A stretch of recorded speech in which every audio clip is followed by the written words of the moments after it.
Hey folks, welcome to topic 4 of Unit 2 of the National 5 biology course.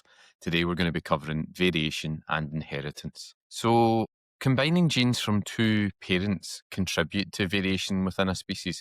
So, if you think about your parents or the parents of anyone or any organism, they will be unique genetically and characteristically. They'll have different characteristics or attributes. And when they combine their genetics together to form offspring, those offspring have variation. They do not look exactly like one parent or the other, and neither do they look like a 50-50 split of them. Sometimes you might think that, but if you look at across the whole of the offspring set, so say there's 5 children from 2 parents, you're very likely to find a high degree of variation amongst those, even though they have the same parents. You would think that they'd be much more closely related, but actually the combinations of genes that are inherited by all of the offspring are going to vary enough that you're going to get a good amount of variation. Now, obviously, if you look at the entire spread of the population, you'll see much more variation than you would within an offspring set.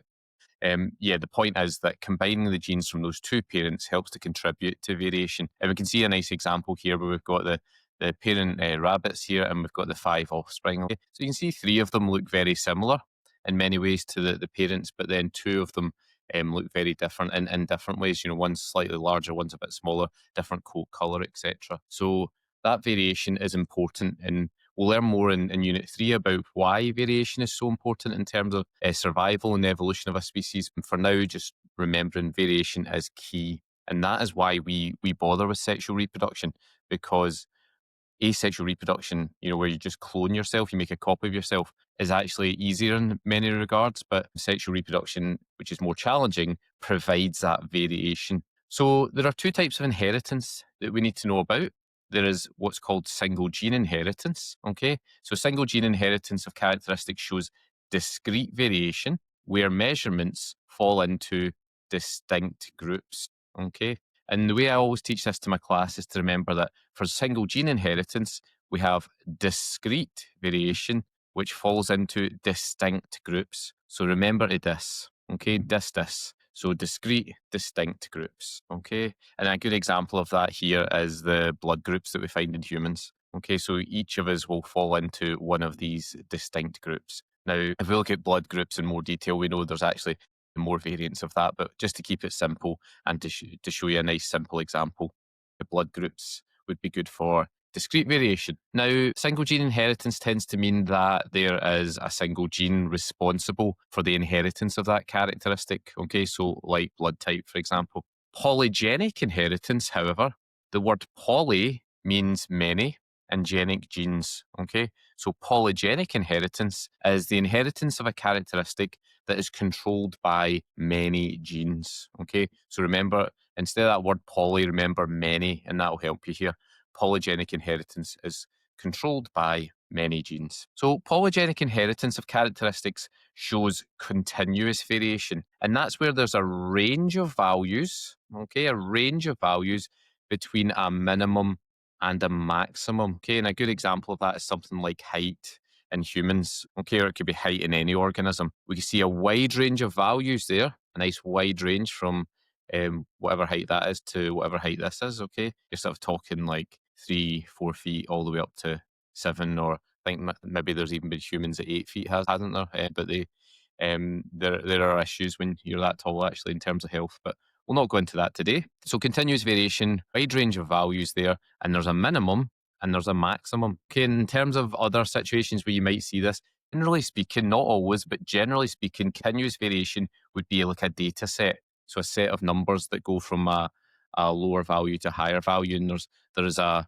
wide range of possible values. Okay, something like height, something like weight, something like the length of something or the diameter of something. All of these things would be continuous, whereas the discrete ones are distinct groups. So that's things like blood type, or the color of your eyes, or something similar to that, where there are only a few options. Polygenic inheritance of characteristics shows continuous variation, where there's a range of values between a minimum and a maximum. Okay, so you need to know both those types of inheritance and both those types of variation for your exam. And one thing to watch out for in exam questions is when it asks for the type of inheritance that is for whatever the example is, then you're either saying single gene or polygenic. When it's asking for the type of variation, you're saying discrete or continuous, okay? So be careful for that, because there's a couple of exam questions where it asks for one or the other, but it gives you the other options. And it's easy to fall into the trap of, for example, which type of variation is controlled by the inheritance of many genes. Okay. Immediately, you're probably thinking polygenic in your head, but because the question asks for the type of variation, you would be saying continuous there. So just watch out for that in the exam. That's a nice exam tip. So we need to know about a whole range of genetic terms in this topic, and it's probably why this is one of the trickier topics for students in the exam. So let's kick off with one that we have actually come across before in Unit 1, which is a gene. Now, in Unit 1, we learned that a gene is a section of the DNA, okay? Here, we're going to say it's a section of the chromosome. In effect, that's pretty much the same thing. A chromosome is basically a sort of condensed, twisted, thread-like version of DNA, okay? The entirety of the DNA is found on all of our chromosomes, okay? But our chromosomes contain DNA. So anyway, it's a bit of a small difference. Anyway, we're not going to worry too much about the differences in terms of that. So a gene is a section of a chromosome which codes for proteins, which expresses characteristics, okay? Now, this is important. We know about the fact that our DNA or our genes code for proteins. We knew about that from Unit 1. But the last bit there is an important point, which expresses the characteristics, okay? So when you look at the characteristics of an organism, whether that's the petal colour in a flower or the eye colour in a human, those characteristics have come from the expression of a protein, which is coded for by a gene, which is a section of the chromosome, okay? And you see in this diagram here what we mean. So this entire thing here is the chromosome, and you can see the twisted DNA within the chromosome there. And a gene is just a section of that chromosome or a section of that DNA there within the chromosome. Okay, so that's the definition for a gene. This has come up in the exam before, and you do need to understand that, especially that last part there about it's the gene which expresses the characteristics. Okay, so if you change the gene, you're going to get different characteristics being expressed by the organism. On that note, there are lots of different forms of a gene, and those different forms are called an allele. Okay, an allele is a different form of a gene. And we can see it in this example here. So we've got our chromosome there, we've got our section in the chromosome, that's our gene. And you can see that that gene varies and there are different forms of that gene. Okay, so when we're describing the different forms of a gene, we call them alleles. Okay, and to give you a very simple and probably not very accurate example, but just one that keeps it simple in our mind, if we think about something like eye color, so there'll be alleles for brown eyes, there'll be alleles for blue eyes, there'll be alleles for green eyes, etc. Okay, there are different forms of the gene for that particular characteristic. So that's what an allele is, a different form of a gene. You do need to memorize that definition for the exam. And we're going to talk about two different terms here when we are describing a person in terms of their genetics. So we either describe them in terms of their physical expression of a gene, or we describe them in terms of the actual alleles that they possess. So the two words we use for that are phenotype, and that describes the physical expression of the gene. Okay, and again, when I'm teaching this to my class, I always say to them, remember, phenotype is the physical expression of the gene. Okay, and if you can remember that PH sound at the start of both words there, hopefully that will remind you of the definition. So phenotype, physical expression of the gene. We also have a genotype, and that represents the two alleles possessed by an organism for that characteristic. Okay, and if we look at this little table here, this will kind of put that into context for you. So say we've got person 1. Okay, this is person 1 up here. Okay, and that's person 2 down there.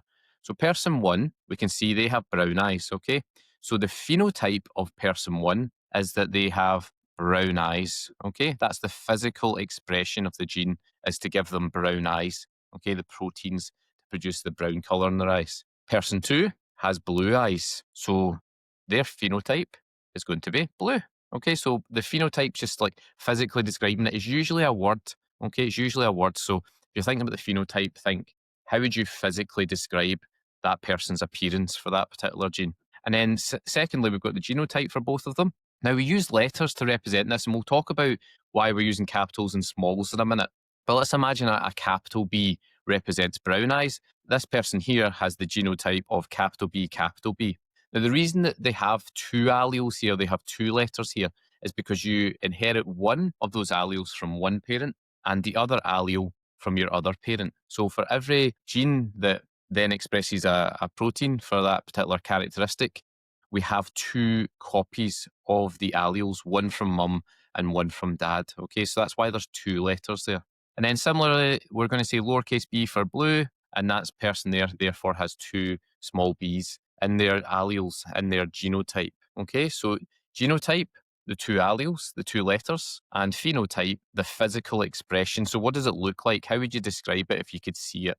That's the phenotype. Now, couple more genetic terms that we need to know about. We used letters to represent the alleles a moment ago. And we use capital letter for brown and a lowercase letter for blue. Okay, that might not have meant much at the time, but there's actually a reason we use a capital and a small. Now, when we use a capital letter, it's because that allele is what we call dominant. So a dominant allele is expressed if one or two, okay, we'll underline that, one or two copies of the allele are present in the genotype.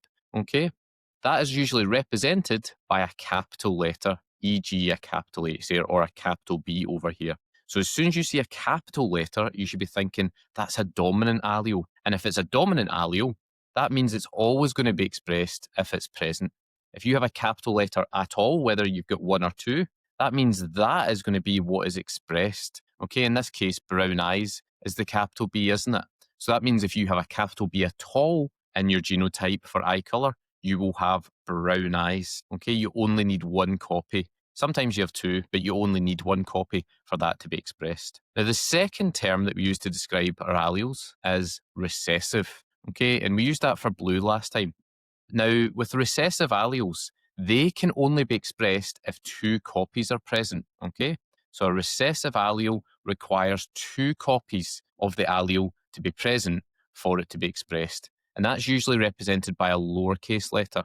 All right, so if we have a capital B and a small b, the dominant allele will be expressed. If we have two small b's, two lowercase b's, then the recessive allele will be expressed. Okay, I hope that makes sense. The dominant one is the one that will be expressed if you have both. If you only have dominant, obviously that will be expressed. And if you only have recessive, obviously that allele will be expressed. Now, the final two terms that we need to know about here are terms which students often get mixed up. So we're going to try and sort of break them down so we understand them better. So those two terms are homozygous and heterozygous. Okay, and the way I always teach it to my class is to remember that as a prefix, homo usually means same, and as a prefix, hetero usually means different. Okay, so homo, same, hetero, different. Now, there's a couple of ways to remember that.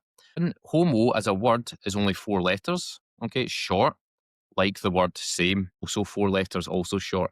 Hetero is slightly longer, like the word different. Okay, so same and different. Same is shorter than different. Homo is shorter than hetero.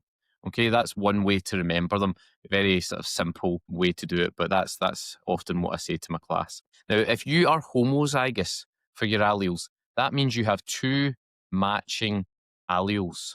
Okay, for example, you two capitals or two lowercase letters. Okay, so that's homozygous, same. That means the two alleles are the same, they are matching. If you're heterozygous, that's a term used to describe two different alleles. Okay, e.g. a capital and a lowercase. So if we look at our 3 examples here, we've got brown-eyed person, blue-eyed person. Now this person here only has capital B's. Okay, so we know that they are dominant because they're capital, and we know that capital B represents brown eyes, so we know this person will have brown eyes. But how do we describe their alleles? Well, we say their alleles are homozygous because they are both the same, right? We've got 2 capital B's there, so we are homozygous for that one. Now, this second person here has a capital B and a lowercase b. Okay, they have both alleles. But because the capital B is dominant over the lowercase b, we express this allele here, the capital, which we know represents brown eyes, so this person has brown eyes. However, because both alleles are different, we call this person heterozygous for that particular allele. Okay? And lastly, this person at the bottom here, you can see they've got blue eyes, which means there's only one possible set of alleles they can have, which are the lowercase b's. So they've got 2 lowercase b's. Now, because these are 2 matching alleles, they are the same, we call them homozygous for those alleles as well. Okay, so a lot of terms there to get your head around. But what to do is, like I've done there, just keep giving yourself wee examples and then trying to explain the person. Okay, so just any combination of capital and small letters have two alleles. First of all, assign the capital and small to a characteristic, then start naming the characteristic of those people that have those two alleles, and also state whether they're homo or heterozygous. And if you do that honestly 5 or 6 times, you'll get your head around this and you'll find it no bother. And the last set of genetic terms we need to know about for this topic are the terms P, F1, and F2.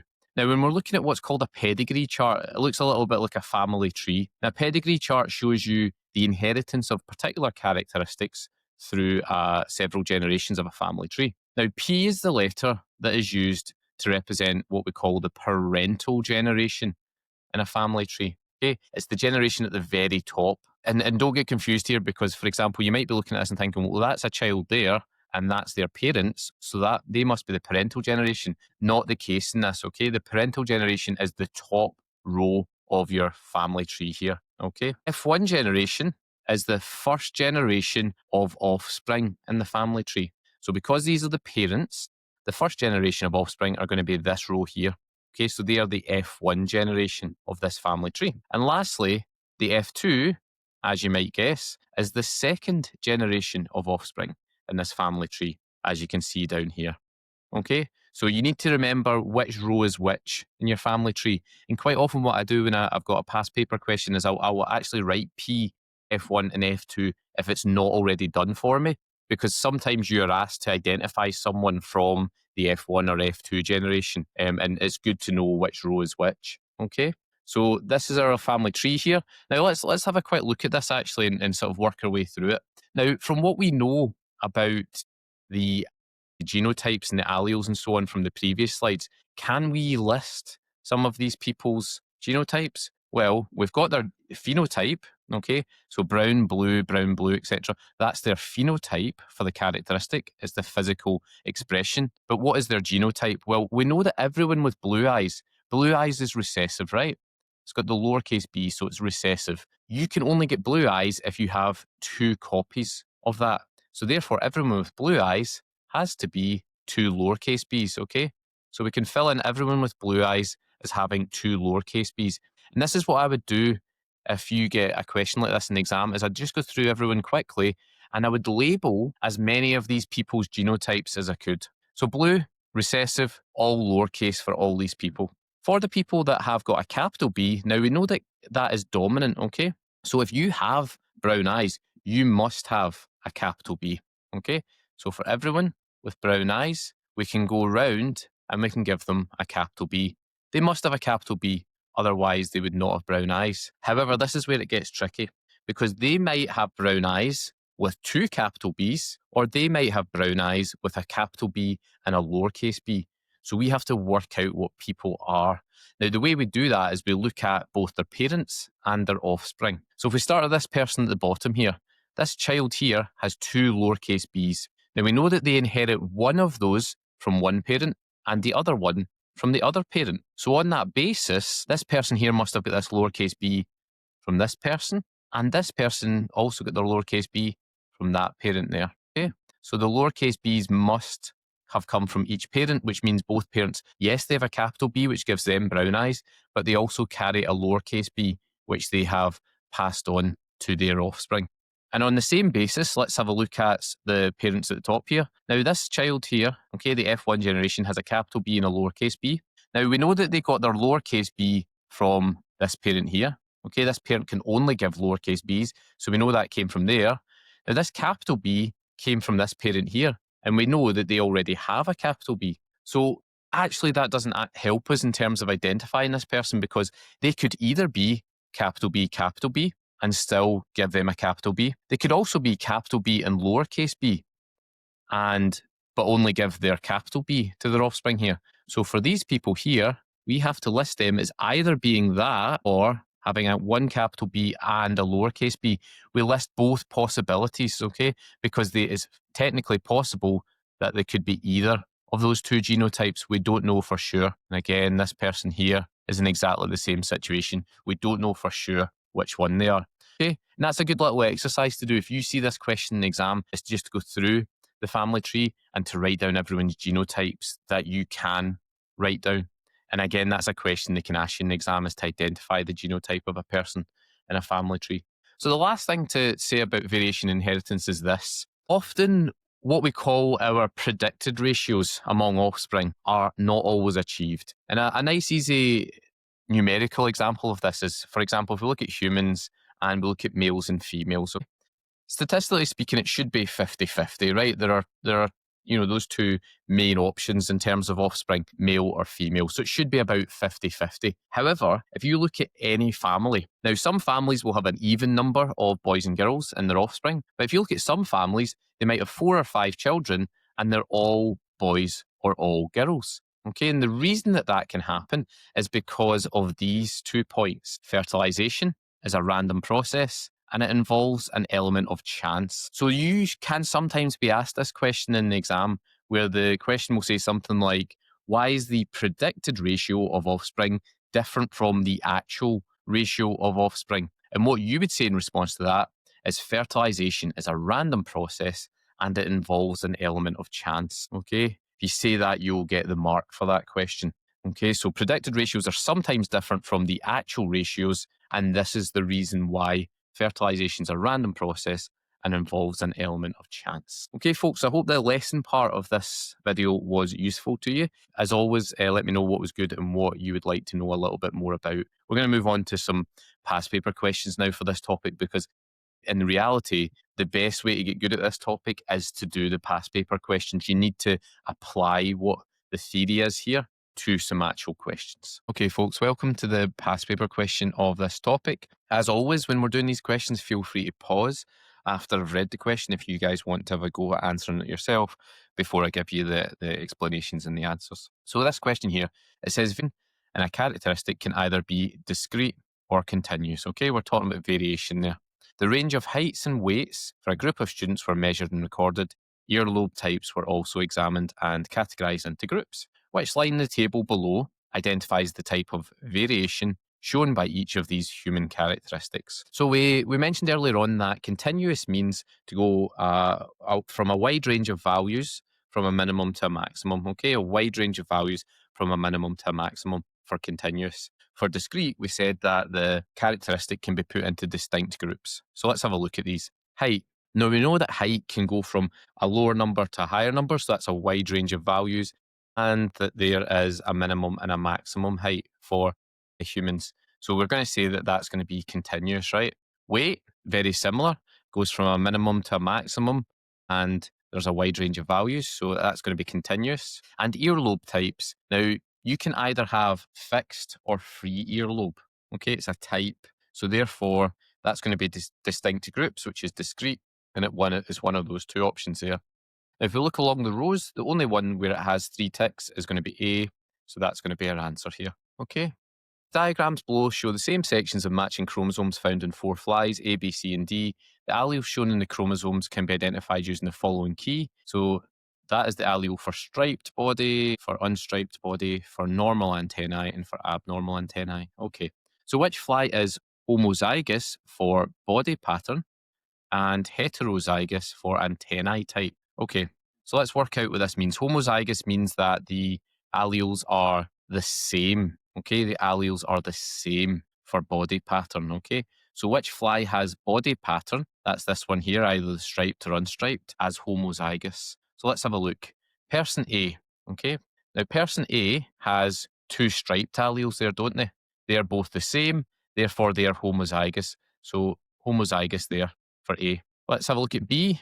B has got different alleles there for body type, so therefore that's going to be heterozygous, so that one can't be our answer. Okay, we can eliminate B. For C, again, we can see that these 2 alleles here are different. That would be heterozygous, so therefore we can eliminate C as an option. And we go to D, and we can see those 2 are the same. They are homozygous, so D remains an option for us. Now, the second part of the question says heterozygous for antennae type. So the antennae can either be this grey one, which is normal, or this kind of checked one here, which is abnormal. So let's look at A. A has 2 of these checked ones, so therefore it's going to be homozygous for antennae type. Okay, so that's not what we were looking for. We were looking for hetero, weren't we? And if we look at D, we can see we've got different antennae alleles there. Therefore, that's going to be right, and D is going to be our right answer. Number 11, so inherited characteristics that are controlled by alleles of more than one gene are described as what? So the clue in here is more than one gene, okay? More than one gene. Homozygous, that means the same alleles, so not going to be that. Polygenic, poly means many. Genic means genes, more than one gene, that's many genes. So this looks like it's going to be our right answer, but we'll just eliminate the other ones to be sure. Discrete means that you can put the variation into distinct groups. That doesn't sound right. And dominant is the allele that's always expressed if present. That's not right either. So it's going to be B there, polygenic, okay? Many genes or more than one gene is what that means. Okay, let's have a look at this one. This is a wee bit of a trickier one for us to have a look at one of these family trees. In humans, the inheritance of earlobe type is an example of discrete variation. So it's discrete. The allele for free earlobes is a capital E and it's dominant. To the allele for fixed earlobes, which is a lowercase e and therefore recessive. The diagram below shows the inheritance of this characteristic. Okay, now before I even get to the questions, and I would suggest you do the same thing, I'm going to have a look at this family tree and see what I can work out myself first. So we know that free earlobes is a capital E, and we know that fixed earlobes is a lowercase recessive e. Now what that means is anyone with fixed earlobes who has the recessive trait here must have two lowercase e's. Okay, they must have that. So we can go to our key here. Fixed earlobes is the white ones. So they would all be lowercase e, lowercase e, lowercase e, lowercase e, and this one here will be lowercase e, lowercase e. Okay, we know that for sure because they have fixed earlobes. And the only way you can get fixed earlobes is if you have two recessive alleles. Now, everyone with free earlobes will have to have a capital letter. Okay, so everyone who is shaded in their squares has to have a capital E. Okay, we know that for sure. Now, what else can we work out about them? Well, if we look at the offspring down here, this offspring here has two small e's, okay? And because it has two small e's, that means one has come from this parent and one has come from that parent. So therefore, that parent has to have a lowercase e because they've given that to this offspring, okay? And that one here has obviously come from that other parent. And similarly here, we've got two small e's here, which means that small e has come from there. That's fine. And that means that this small e here must come from up here, and therefore that person's genotype is going to be capital E, small e. Okay, so before we've even got to the question, we've already worked out what the genotype is of all the people in this family tree. And then that makes our question so easy. Which line in the table correctly identifies the genotypes of individuals R and S? Okay, we already know that R is going to be capital E, small e, and S is going to be small e, small e. Okay, so that's going to be B for us there. All right, so if you do the work in advance, it makes the question super easy. Number 10, which term refers to the description of a characteristic of an organism? Okay, so the description of the characteristic, okay, the description, what you can physically see is what we're looking for here. And we know that the physical expression, that's what you can see, is the phenotype, physical expression phenotype. So therefore, our answer is going to be C for that one. Number 12, which term describes the type of variation in which a characteristic is controlled by more than one gene? Okay, now, when we see more than one gene, what are we thinking in our head? For me, I'm always thinking polygenic. That's what I think whenever I see more than one gene. However, this question asks us for the type of variation. Now, polygenic is a type of inheritance, okay? We say polygenic inheritance. So what is type of variation controls polygenic inheritance? Well, that's continuous variation. So our answer is actually going to be A there. And it's a really common mistake for students to write polygenic as their answer there. But because it's asking for the type of variation, the answer has to be continuous. That's the variation that's associated with polygenic inheritance. If this question said which term describes the type of inheritance, then the answer would be polygenic. But because it says the type of variation, it's continuous. So do watch out for that question, that type of question in your exam. Okay, let's do another one of these just because we need to get practice at this just to make sure we're in the habit. So 10 and 11 refer to the diagram below of a human family tree showing the inheritance of tongue rolling. Okay, great. So we've got some of the genotypes filled in there, and we've also got some people labelled there. Now, it tells us here the allele for tongue rolling is a capital D. Okay, so the ability to roll your tongue is a capital D. And because it's capital T, it's dominant to the allele for non-rolling, which is a lowercase t. So what can we do? Well, we know that the recessive trait, we need to have 2 lowercase letters, so we can fill that in straight away. So let's find all the non-rollers. Okay, they are the ones with the stripes in the key here. So all the non-rollers are going to be lowercase t, and lowercase t, lowercase t. Okay, hopefully we're happy with that. Those with the ability to roll their tongue must have a capital T, and we'll fill that in just now as well, just to be sure. Now, the other thing that we can also work out is if we look at the parents of P and S, because we don't know their second allele yet, but if we look at the parents, we know that S inherited that capital from this parent here, and this parent here only has lower t's. So therefore, S must have inherited a lower t as well. And again, it's the same for P. They got their capital over here, so they must have got a lowercase from this parent here. Okay, so we've worked out the genotypes of all of our family tree before we've even got to the question, and that's going to help us out a lot. So which of the following individuals in the family tree above are homozygous? So remember, homozygous, homo means same, okay? It can either be same or different, but homo is shorter than hetero, so therefore it's going to be the same, which is shorter than different. Okay, homozygous, same. So which of these individuals have a genotype which is homozygous? Well, these 2 alleles are different, so it's not this one. These 2 alleles are the same, so Q. These 2 alleles are the same, so R. And then these 2 alleles are different for S, so therefore it's going to be Q and it's going to be R, okay?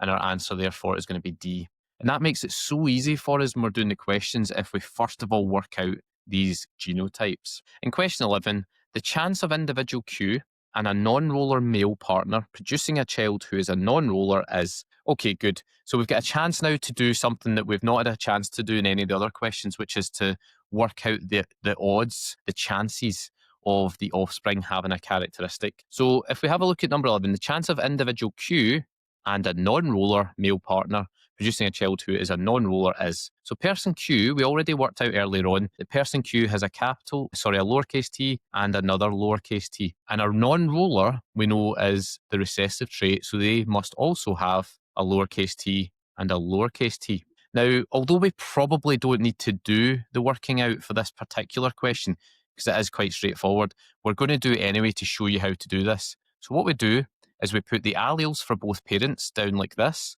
Then we draw ourselves a little grid that looks like this. Now, this grid is what is called a Punnett square, and it's how we work out what the offspring are going to be if we know the genotypes of the 2 parents. Okay, now this one's a dead easy one because we only have little t's from both parents, so therefore all the offspring are going to be little t, okay? There's no real work to be done here. We know we're going to get little t for all the offspring. So what are the chances of the child being a non-roller? Well, all the children are going to be non-rollers. So therefore, the answer will be 1 and 1, okay? We've got a 100% chance that there'll be a non-roller. Okay, let's have a look at this next one. Albinism is a condition in which the production of a pigment that colours the skin is limited. It is controlled by this is important, recessive allele. The diagram below shows how a family was affected by the condition. Okay, father unaffected, mother unaffected, child affected, child unaffected. Okay, so what can we fill in from this? Because this is a trickier question. It looks like they're giving us less info than they actually are. It tells us that the condition is controlled by a recessive allele. So to have the condition, you must have the recessive alleles. Okay, now the person who's affected, the only person affected here is child 1, which means they must have 2 lowercase letters. Okay, we use T again here, but you could use A if you wanted A for albinism. It doesn't really matter. If that's the case, then that child has inherited a lowercase t from each parent, right? We know that because you inherit one of each allele from each parent. But the parents are unaffected, which means they can't have 2 lowercase t's. They must also have a capital T, okay? And then finally, child 2, who's unaffected, must have a capital T. Now, child 2 could actually be one of 2 combinations. They could get the capital T from this parent and a capital T from this parent. That's possible, okay? So they could actually be this, or we know they have to have one capital T because they're unaffected, but they could also get a lowercase t from one of the other parents. So they could be that, or they could be that. We don't know, but that's not going to be important for this question. It says the chance of this couple's third child being affected by the condition is. So what we're going to do is we're going to work out the chances of these 2 parents producing an affected child. So what we're going to do is we're going to write both of the alleles for each parent into our little grid like we did before, capital T, lowercase t. And I'm going to fill in my grid lines there. 1, 2, 3, and 4. Okay, so what we do is we take the letter from there and the letter from there, and we get one offspring who will have 2 capital T's. We take this letter and we put it over here, along with this letter here, so we get an offspring that's like that. We take this letter down here, capital T, this letter here, lowercase t. Okay, and then we go lowercase t over here and that lowercase t also there. Okay, now the question asks us, what's the chance of the child being affected? Well, this child is not affected because they have 2 capitals. This child is not affected because they have a capital and a small. Neither is this child with the capital and small. But this child here has 2 lowercase letters, 2 recessive alleles. And we know this condition's recessive, so they will have the condition. But of the 4 offspring, one of them will have the condition. So therefore, the chances are 1 in 4. Okay. You can also sometimes be asked to put this into a percentage, and 1 in 4 as a percentage would be 25%. If it was 2 and 4, that's 50%. If it was 3 and 4, 75%. And obviously, if it's all 4, it's 100%. Okay. So 1 in 4 is the answer for this one. And just to check that we're happy with this, we'll do one section 2 question as well. So coat colour in Labrador dogs is an inherited characteristic. The black coat is a capital B, and it's dominant to the chocolate coat colour, which is a lowercase b. Okay, so we've got a homozygous black Labrador. Now, before I even go any further in the question, I'm going to write down what I think that means. So homozygous means the alleles are the same, and it's black Labrador, so therefore it's going to have a capital B. So therefore this dog should be 2 capital Bs. Now, it was crossed with a Labrador with a chocolate coloured coat. Now, we know that chocolate is recessive because it's got a lowercase b. So in order to have a chocolate coloured coat, you must be 2 lowercase b's. That's the only combination that gives you chocolate coloured coat. Okay? Now, you might be asking, well, how do we know the black one was 2 capital B's? Because it's homozygous, so these alleles must be the same. Okay? We have to complete the diagram below to show the genotypes of each of the parents and the F1 phenotype. Okay, so the genotypes of the parents, the genotypes, remember, are the 2 alleles, and the phenotype of the F1, the phenotype, remember, being the physical expression, the description of the characteristic. So let's have a look. We've already worked out that the parent with the black coat was capital B is their genotype, and that the parent with the chocolate coat was lowercase b, lowercase b. And because we did this work up here, that made this question super easy. Now, the F1 genotype, the 2 alleles for the F1 are this. They're all capital B, lowercase b. And if you have a capital B and a lowercase b, you will have the dominant characteristic, because remember, you only need one of the dominant for it to be expressed. And we know that the capital B represents black coat. So the phenotype, the physical expression, is going to be black coat. So that's the phenotype. And we need to know the difference between our phenotypes and our genotypes. If we don't, then we're going to put the wrong thing in the exam.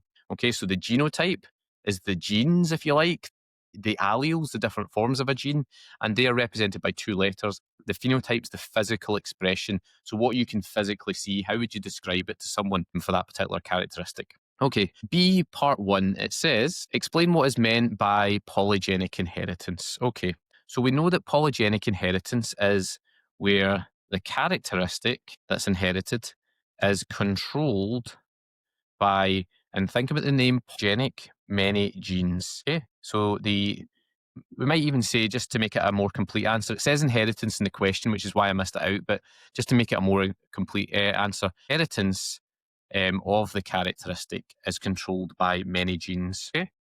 That's what we mean by polygenic inheritance. Part 2, state the type of variation shown by polygenic inheritance. So note that it says state the type of variation shown by polygenic inheritance. We know the variation that's associated with polygenic is continuous, okay? And we know that because it says it in our notes, and we really just have to memorize that. But also, if it's polygenic inheritance, it's controlled by many genes, you're more likely to get more variants of that characteristic. And the more variants of a characteristic you have, the wider range of values you're likely to have, and therefore the more likely it is to be continuous, okay? So that is why continuous is associated with polygenic inheritance. Okay. And again, just watch out in the questions for where it's asking for a type of variation or a type of inheritance. In this case, it wants the variation type. Okay, folks, so I hope that was helpful. We went through quite a few examples there of the types of questions you can get on this topic in the exam. I would suggest going away and doing even more examples of these. There's always one pretty much every year in the exam. Okay, a section 2 question or a section 1 question like the ones that we did. So have a go at practicing them. And honestly, once you've done all the past paper questions, you'll understand it and you'll be absolutely fine come exam time. But you just have to put in the work, obviously, to do all those questions. Okay, folks, so that's all for this lesson. I hope that was useful. As always, leave some comments to let me know what was useful or what you need more clarification on. But until next time, folks, that's all. Class dismissed.